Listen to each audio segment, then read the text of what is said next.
Mumpung lagi rame kasus Indra Bekti, aku juga mau cerita kasus yang sama yang pernah aku alami, karena aku juga pernah sakit seperti Indra Bekti ya guys ya. Aku pernah pecah pembuluh darah di otak sebelah kiri dan waktu itu aku harus dioperasi.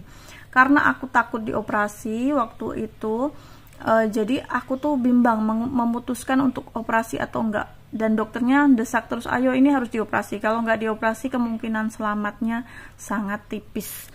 Tapi aku tuh takut banget kalau dibedah kepala aku gitu loh, karena nggak pernah operasi guys, takut gitu loh. Ada satu syaraf aja yang kejabut, aku bisa cacat seumur hidup kan.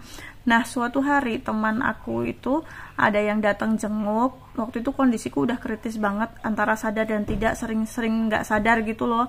Nah dia bilang cobain obat Cina yang namanya angkong, angkung, apalah itu namanya, tapi cobain dulu. Nah obat ini obatnya aku kasih spill nih. Nah ini obatnya, ini angkung ini. Nah ini ada kemasan baru dan kemasan lama. Kemasan barunya tuh yang bawah nih, sekarang kemasannya udah kaleng gitu. Nah yang atas ini kemasan lama, itu isinya cuma 1 biji, satu box itu isinya cuma 1 biji dan itu harganya cukup mahal. Satu butirnya itu, satu kalengnya itu mungkin sekitar 1,7, sekarang segitu. Waktu itu juga udah 1,7. Aku beli di toko obat Cina, sekarang banyak jual di online tapi takut palsu sih guys, karena banyak yang beredar dijual itu cuman harga 200 ribuan gitu. Setelah 3 hari aku minum dan mengkonsumsi obat ini, waktu itu ya 3 hari. Nah itu tuh dokternya tiba-tiba bilang bahwa aku tidak perlu dioperasi lagi karena sudah terabsorpsi sendiri. Jadi darah yang menggenang di otak itu sama pembuluh yang darah yang pecah itu kan harus ditutup.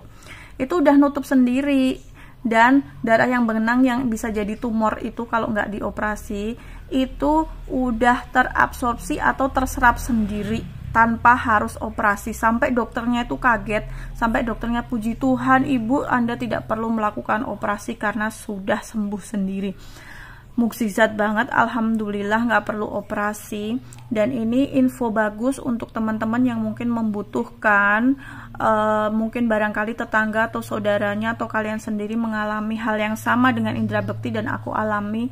Ini mungkin bisa jadi rujukan obat ini herbal, obat Cina. Aku mengapresiasi banget sama obat Cina ini bagus banget dan udah terbukti. Teman-teman aku yang mengalami dan aku sarankan minum obat ini, alhamdulillah reaksinya bagus dan penyembuhannya lebih cepat. Memang mahal sih guys, tapi ya daripada operasi